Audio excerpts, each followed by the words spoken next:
What is up, guys, and welcome to my YouTube channel. It is Paleston here, and today I'm going to be making a Z guide just for you guys so you guys can get better at this champion and know him very well. So let's get right to it. Alright guys, let's start with the overview for Z. Damage, physical. When you look at Z, you want to see attack damage, you want to see armor penetration, and you want to see pure AD. He is pure attack damage and he does not scale magic damage at all, so just keep that in mind, guys. Damage, like I said, pure AD, he does a lot of damage like that. Toughness, if we're talking tank like, then no, he's not good with tank items, okay? Do not build him full tank, does not benefit your team. He's a mid laner, he needs to get damage, okay? Like, he's just pure damage AD, okay? But if it's items like Styrax Gauge or Titanic Hydra or Ninja Tabites, then that's okay because that gives you health, armor, and attack damage all in one, okay? Crowd control for Zed. He has only one CC in his kit, and that's coming off his W and his E. If you guys don't know, his W is where he throws a shadow and he could swap to it to replace positions, and his E is a shadow slash. It's an AoE that attacks all multiple targets nearby him. If he throws a shadow beside a target and he E's with a shadow flash, he will slow them, okay? So that's the only CC he has. Mobility. Okay, when it comes up to mobility with Zed, he is very high in it, and the main reason for that is because of his W. His W, like I said, the shadow where he can swap places, it's very strong. Early, it might have a long cooldown, but once it gets mid and late, you have so many opportunities to W away, engaging with your W. You could W over walls. He has very high mobility in that, and that's why it makes him a high skill and mobility. Utility. Okay, Zed has no utility at all, unless you're building Targon's Brace, or Righteous Glory, or Face of the Mountain, or even heal your teammates like Soraka, then no, he has no utility at all. So don't build any utility on him, or even try to. Pure AD, that's all you need to know and remember, okay? Difficulty, 3 bars. Okay, so I hear a lot of people saying that Zed is very easy. He's not easy. Maybe you could say he's easy in some lanes, but when it comes to team fights, guys, you need to go and assassin the high carry in their team. You need to be in their face, and that makes you vulnerable from CC. You can get bursted down. Like, there's a lot of chances of you just dying easily in a team fight because Zed is a melee, and in auto attacks he uses melee range, okay? And you basically have to go up to their face and do all that damage. Okay, you have to get good at flanking. Like, there's a lot of things with Zed that you need to know to be good at, and he's not an easy champ, guys, believe me. I've been playing him for 4 seasons now. He's very hard, and that's why high elos don't pick him, because he can benefit early game, but when late game hits, he's not really good for the team. No, basically a no mid laner, and I've been there. That's why you need to keep practicing with Zed, because I believe when you play Zed and you main him and you actually sacrifice to put the time to get better with this guy, you will get better and carry games. So now that we're done with that, let's go into abilities. Welcome back, guys, and let's get on with Zed's abilities. That's Zed's passive, Contempt for the Weak. Zed's basic attack against targets below 50% health deal 6 to 10% of the target's maximum health as bonus magic damage. In the video, you can see Zed auto attacking twice. The first auto attack is a normal auto attack, and the second auto attack is his passive triggering. So let's watch out one more time. Normal auto attack, and that's his passive triggering. And how does that passive trigger? Once again, targets below 50% health deal 6 to 10% of the target's maximum health as bonus magic damage. So guys, his passive is really strong and does a lot of damage. You need to memorize or know the feeling when you can turn around and get him low enough to proc your passive, because it can only trigger if the target's below 50% in health, right? So just know and practice that feeling when you know you can trigger your passive. The effect can only occur once every 10 seconds on the same target. So if you proc the passive on Akali, that's a 10-second cooldown, and it can't be procced on any other target until that 10 seconds is done. So now that you know about Zed's passive, let's move on to Zed's Q. So that was Zed's Q, Razor Shuriken. Zed and his shadows throw their shurikens, each dealing 210 at max level plus 90% physical damage at the first enemy they pass through, and 126 at max level plus 54% physical damage to each additional enemy. So let's say this minion was in here and Zed and Akali were just facing up. His Z throws his Q and it hits her straight up with nothing in the way of the Q. That will do 210 plus 90% physical damage to the first enemy it passes through, because Akali is the first enemy the Q passes through. But let's say the minion is here, and he throws his Q, it hits the minion and then Akali. The minion will take at 210 plus 90%, and Akali will take half that 126 plus 54% physical damage to each additional enemy, because Akali is an additional enemy. Additional shurikens that hit the same enemy deal 25% less damage than the previous shuriken. So you already know what that says there. Let's get on to Zed's W.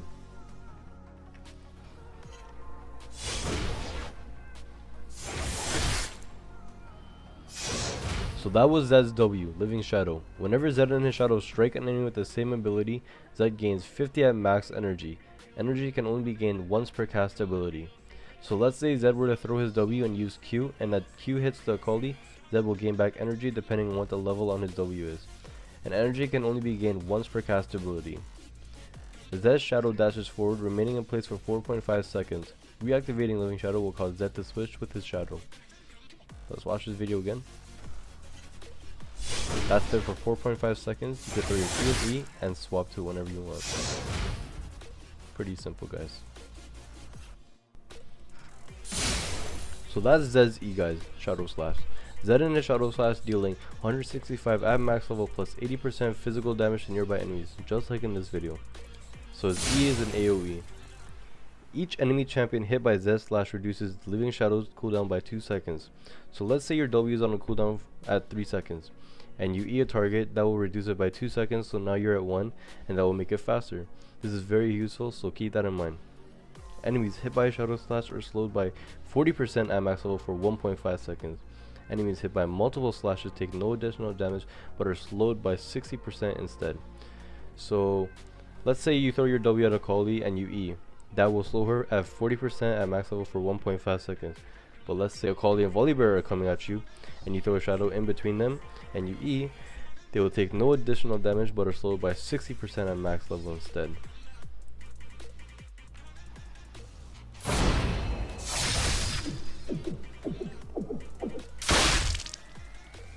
So that was Zed's ult, guys. Death Mark. Zed becomes untargetable and dashes to an enemy champion, marking them. After 3 seconds, the mark triggers, dealing physical damage equal to 100% plus 45% of all damage dealt to the target by Zed while the mark was active. So when Zed ults, he disappears from the map for a second or so. He can still be damaged by Ignite or Poison. He also leaves a mark that will do an insane amount of damage when it pops if you do a lot of damage to the target before the mark triggers. Just like it says here, dealing physical damage equal to 100% plus 45% of all damage dealt to the targets while the mark was still active. So you want to do all the damage you can before the mark triggers. The dash leaves a Shadow behind for 6 seconds. Reactivating Death Mark causes Zed to switch positions with his Shadow. So let's play this video again. So that leaves a Shadow at the spot he ulted for 6 seconds. Throughout that 6 seconds, you can reactivate your ult again to go back to the Shadow. Like that. And I'm pretty sure that Shadow has no range on the map, so you can go as far as you want from the Shadow to swap back to it. Use it to juke people around if you want, but keep in mind that it has a 6-second cooldown. Reaper of the Shadow. So this is, I just noted this last week. I'm pretty sure they just added this new. It just puts a mark on top of their head before you even do anything to him. So you could read that, pause it and read it, but nothing really important about that. Alright guys, let's get on to skins. Zed has 5 skins. The default, Shockblade, SKT1, Project Zed, and Championship Zed. So now that we know about skins, let's go to runes and masteries. Before we get into the video, I'm gonna show you guys runes and masteries actually, okay? So let's go onto my profile here. Or no, let's go to collection because I do not know how to do this client. Okay. So here we go with the runes. Okay, we'll go first with armor pen, armor, CDR. Okay, so basically it says that all in the title. So I take 4 attack damage. I take 5 lethality. For seals, I take armor, all armor. For glyphs, I take basically 6 cooldown reductions, scaling, and 3 magic resist. And for acquaintances, I take 3 attack damage. Okay. That's for armor pen, armor, CDR. Now let's go if you're versing someone AP mid. So I take all lethality. For seals, I take 6 scaling health and 3 health. For glyphs, I take all magic resist. And for acquaintances, I take 3 attack damage. Okay, now let's go to masteries. These are the only masteries I like using for Zed. Okay, so I like taking 2.0 increased ability damage. I prefer it more than attack speed. Ability damage, I recommend it too. Killing a unit restores 20 health, 30-second cooldown. I like this a lot because I get really aggressive in lane, and it's also like a save. Okay, so like let's say you gotta kill early or something, you're about to die by ignite, you get restored 20 health, so it's a save too. And I'd rather not take that. You could take this if you don't want the 20 restore with the health, but in honest opinion, I recommend this feast. Okay, for natural talent,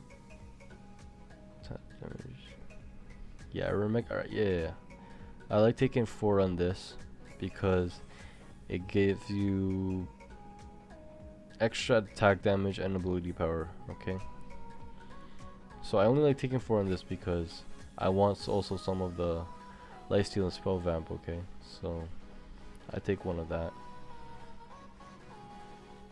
and I take double edged sword, deal 5% additional damage, take 2.5% additional damage. I don't take this because I don't really see the need of this. And you could take this as well, but like I said, I prefer this one. So just copy the masteries I have right here, and feel free to pause between, you know, readings and pages, so you can copy them. Let's go to, what do you call it, cunning. So single target attacks and spells deal 5 bonus damage to minions and monsters. 6 movement speed. Yeah, I mean, you could take this if you want to play safer or something like that, like get a kill then run out, or like, you know.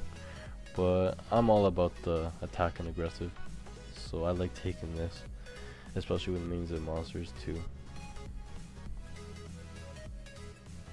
So here we have buff. No, we don't need that. We do not need biscuits as well. I don't know why people see the need to take biscuits. I see some that's taking biscuits. Deal 2% increased damage to champions with no allied champions are nearby. Take this all the time. Okay, just take it. Merciless, deal 5 increased damage to champions below 40 health. Really good with your passive as well. Against this mana, you don't even need mana. You don't use that mana, I mean. No, you do not need that either. Don't need that. Champion kill, restore 5% of your missing health and mana. Funny how I just said I don't have mana, I don't need it, but it also restores the health, so why not? You could take this though, but I don't know, me, I prefer this. Missing health and mana again. So gain 8.5 lethality and 3 plus 0.3 pure magic penetration. I like taking this because it gives 8.5 lethality, and against this your cooldown reduction caps 41. You could take this, but like I said, it's all up to you guys with these stuff. But these are just my mastery page, and I really like this with Zed, so feel free to copy and try it out. So Thunderlord Decree, the Mastery Keystone. This is really good because your combos with Zed, they'll be EQ, pops this, okay? Every combo with Zed, R, EQ, or WQE, or R, QE, like they all will pop this, okay? and it's really good. I don't see the need of taking all these other keystones. I'm not sure yet. Thunderlord though, for me it's a permanent right now. Always take it. It's really good. Matches with your passives, with your combos, everything. So just make sure you take it, okay? But feel free to try out the other keystones if you want. But I mostly recommend this. So spells. So let's go on to the spells. So flash, okay? I always take flash. Who doesn't take flash? Unless it's 1v1s maybe, but nah, I always take flash. And ignite, okay? I don't take anything else with Zed too. So, well, only for Zed. Flash and ignite, most recommended, okay? I don't see the need for taking exhaust. You could take exhaust if you're scared you might lose a lane, something like this, or teleport. I take teleport rarely if I'm feeling weird and I'm trying to score a swift push. I don't really want to team fight, do anything, but that's only rarely, okay? And forget everything else. Ghost if you want. I don't know. I never took that in my life, so I'm usually stuck to flash and ignite.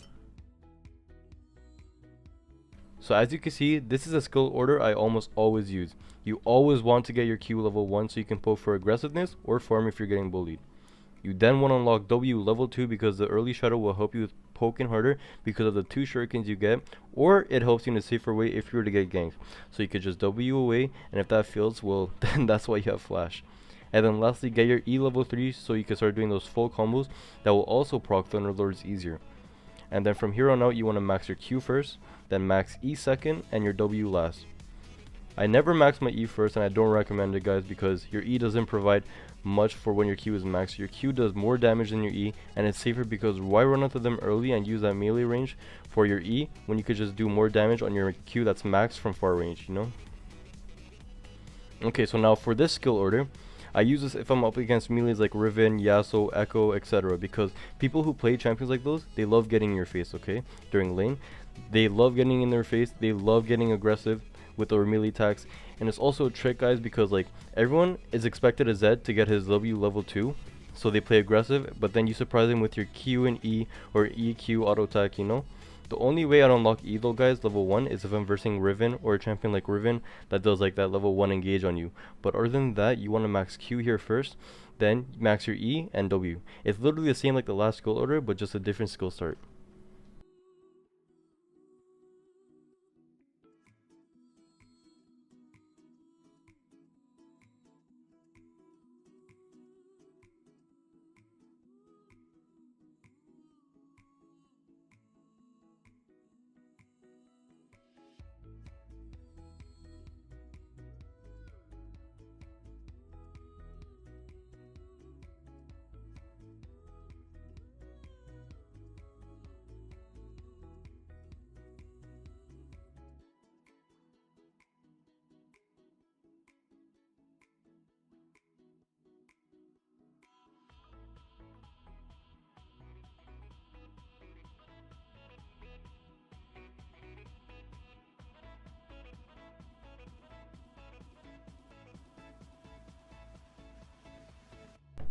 Alright guys, basically all there is to Zed, you just need to land and predict your Qs. Properly place your shadows.